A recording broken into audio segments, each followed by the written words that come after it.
Entonces, así como vimos del apóstol Pablo, en el libro de Paul Johnson, Historia del Cristianismo, de la Cristiandad, 1974, él no escribe, sino que retoma el tema sobre por qué se utiliza esa fuerza para hacer a la gente creer en algo. ¿Cuál es la justificación detrás de esto? Y acordemos que esto viene de los griegos, de hablar del alma, de la vida después de esto, pero aquí se tomó bastante radicalmente. Y él nos dice, en relación a lo que el apóstol había dicho, el apóstol Lucas 14:23, Agustín de Hippo habla sobre esto y dice: la necesidad de la dureza es mayor en la investigación que la imposición del castigo. En general, es necesario aplicar más rigor al hacer una inquisición, de modo que cuando el crimen haya salido a la luz, haya margen para demostrar clemencia. Entonces, inquisición es la interrogación. Inquisición la asociamos con estos actos sin medidura de la religiosos para que la persona creyera, y la manera de quemarlos era pensar que si aún así la persona se niega a creer, entonces sabemos que bajo tortura cualquier persona puede confesar cualquier cosa. Entonces, por eso es que no funciona. Pero era creíble que en esta manera era instrumentar la Inquisición, hacer preguntas, que si aún cree y dice no, entonces continúa la tortura. Entonces se miraba como una manera de tortura, no una manera de muerte.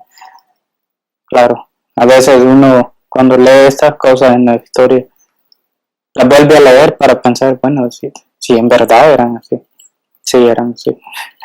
Pero, en fin, entonces él habla de esto y sabemos que Tomás de Aquino vino mucho más después y él escribió bastante sobre la perspectiva de Aristóteles y empezó a mezclar lo que la iglesia consideraba pagano con lo de la religión, irónicamente.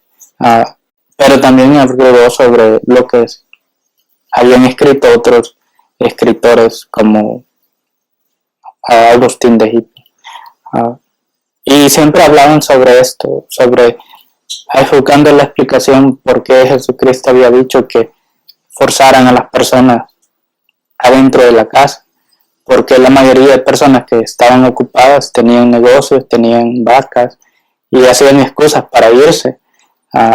Y entonces les dijo Jesús que fueran a traer a las personas que estaban en los márgenes y que los trajeran para que comieran con él. Personas, y ese era el sábado, y ese era el conflicto que tenía la iglesia con el sábado, porque Jesús había hecho hay un dicho que supuestamente dice que no es el sábado que está hecho para el hombre, no el hombre para el sábado. Entonces el sábado no era para trabajar, y esto está en los 10 mandamientos, no es que yo me lo invente. El sábado. Entonces tiene muchas implicaciones, porque después de esto ya habíamos visto la conversión de Agustín a la religión, y de esta manera él se fue, él validó lo que iba a agregar adentro de la religión, era él que mandaba en ese tiempo. Entonces así fue como se agregó alabar al sol en este caso. Pero en fin, pero esto con los griegos. Y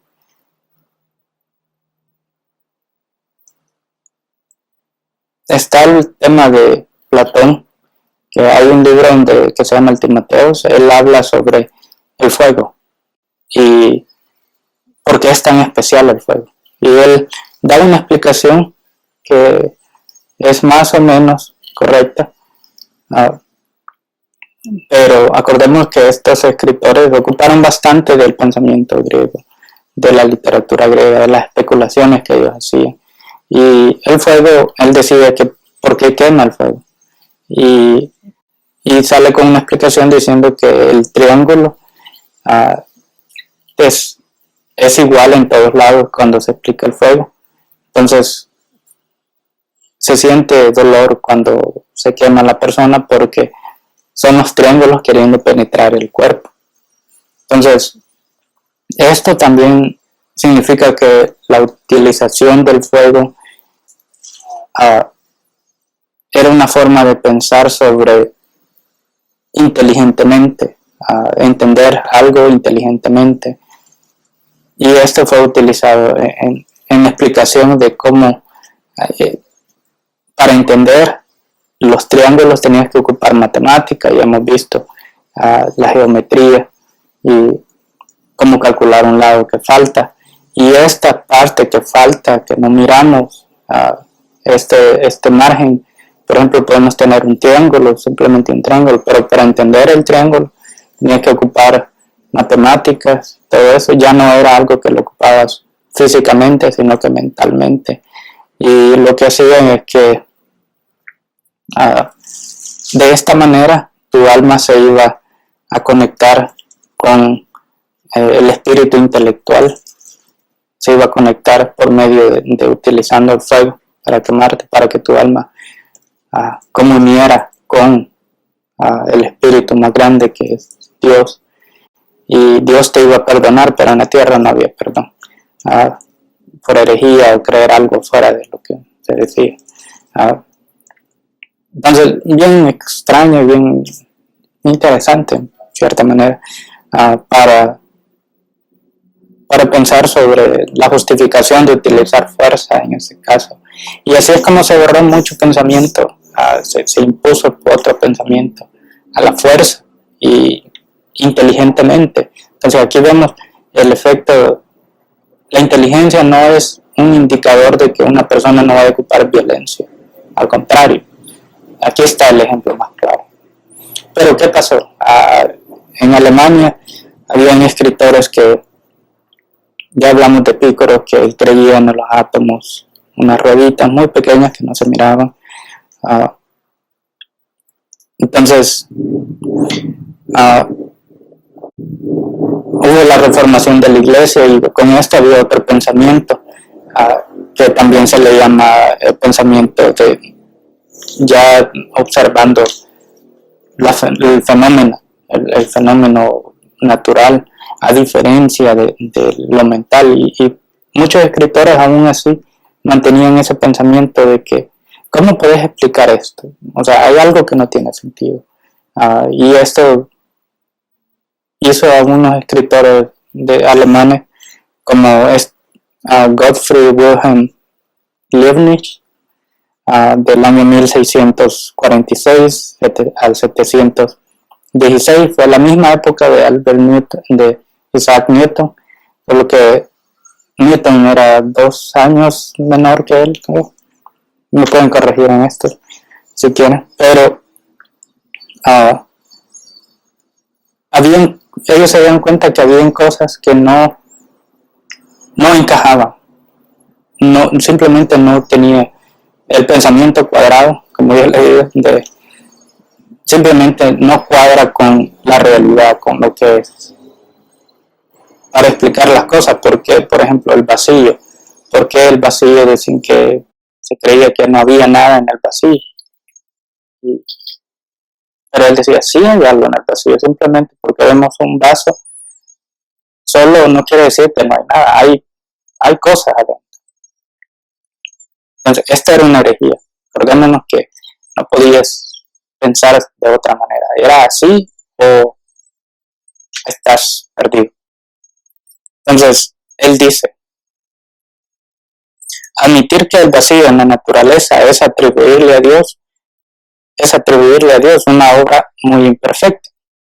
Yo establezco como principio que toda perfección que Dios podría impartir a las cosas sin menoscabar sus perfecciones, realmente se les ha sido impartido. Imaginemos ahora un espacio completamente vacío. Dios podría haber colocado alguna materia en él sin derogar en ningún aspecto todas las demás cosas. Por lo tanto, ha colocado alguna materia en ese espacio. Por lo tanto, no hay ningún espacio completamente vacío y por lo tanto todo está lleno. Entonces, esto completamente contradecía el pensamiento religioso, porque no era así. Sabía que el cuerpo ocupaba algo y la mente estaba en por medio de la matemática religiosa, como se entendía. Era la manera de tener comunión con ese ser, con Dios, en otras palabras, el espíritu. Dejabas el mundo, si era un pecador, por medio del fuego te iba a purificar y mentalmente, y espiritualmente, intelectualmente te ibas a unir con Dios en este mundo y Él te iba a enseñar, iba a dar clemencia. Bien extraño. En otro escrito más adelante de lo que todo lo que estoy diciendo, todas las citaciones las van a encontrar en la descripción de los videos, así que pueden trazarlo. Algunos están en inglés, así que lo siento por eso, pero he tratado de trasladarlo en español lo que dice, así que no es algo que yo lo estoy inventando. Ahora dice, pero ahora entra en la escena un nuevo elemento, la firmeza o la unión de un cuerpo a otro. Este vínculo a menudo da como resultado que uno no pueda empujar un cuerpo sin empujar al mismo tiempo a otro que está unido a él, de modo que hay una especie de tracción del segundo cuerpo. Isaac Newton en la primera ley de aceleración de las leyes nos dice: la aceleración de un objeto depende de la masa del objeto y la cantidad de fuerza aplicada. Esto que nos dice que la fuerza que se aplique va a depender del cuerpo, la masa del cuerpo. Y aquí tenemos la ecuación F, que se denomina fuerza igual a la masa más aceleración. Entonces, al reemplazar por números encontramos la fuerza de algo, o la aceleración de algo, o la masa de algo, en proporción a esto. Entonces, muy parecido a lo que están diciendo los dos en este caso. Debido a este vínculo, la firmeza o la unión, habría resistencia incluso si no hubiera inercia o ímpetu manifestante. Entonces, Newton nos dice en la tercera ley: siempre que un objeto ejerce una fuerza sobre otro objeto, el segundo objeto ejerce una fuerza igual y opuesta al primero. Entonces hay fuerzas igual opuesta al otro. Entonces, muy parecido, los dos están escribiendo sobre lo mismo, casi al mismo tiempo, y al mismo tiempo se están dando cuenta que universalmente es muy parecido, y esto hasta lo llevó a la corte para decir quién había dicho primero, había sacado las leyes. Y en este caso, como Inglaterra era imperio, en este tiempo favoreció a Newton. Y Leibniz también, el alemán también pensaban de la misma manera. Llegaban a la conclusión de lo mismo, excepto que con una pequeña variación en los términos que utilizaban. Y tal vez por eso se favoreció a Isaac Newton, que fue menos intrínseco con lo religioso. Leibniz hablaba del punto de vista religioso y Acordémonos que había sido de Alemania donde empezaron las inquisiciones y eventual ejecución al mismo tiempo. Y luego España, que tomó asteroides para aplicar esto por todos lados. Y con sus buenas razones, por decirlo así. Ya Inglaterra era un poco más secular en esto y el lenguaje de Newton es un poco más secular. Pero el pensamiento religioso se predominaba siempre. Entonces, anteriormente se creían que eran cubos y este viene del pensamiento de René Descartes en francés, que